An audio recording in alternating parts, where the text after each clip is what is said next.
ఆ, మా- చాలా చాలా బాధ అనిపించింది. దాదాపు 30 మంది పిల్లలు ఈ సమ్మర్ క్యాంపు సంబంధించిన దురదృష్టకరమైన సంఘటన. So quiet an unfortunate incident.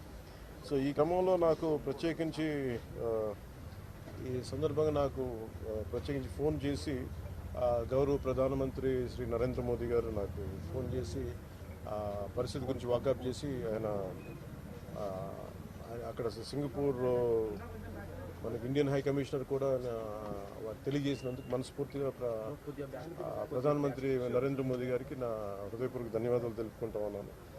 అలాగే మీటింగ్లో ఉండగానే నారా చంద్రబాబు నాయుడు గారు, గౌరవ ముఖ్యమంత్రి నారా చంద్రబాబు నాయుడు గారికి ఫోన్ చేసి కూడా వాకప్ చేశారు. వారికి కూడా నా కృతజ్ఞతలు తెలియజేస్తాను.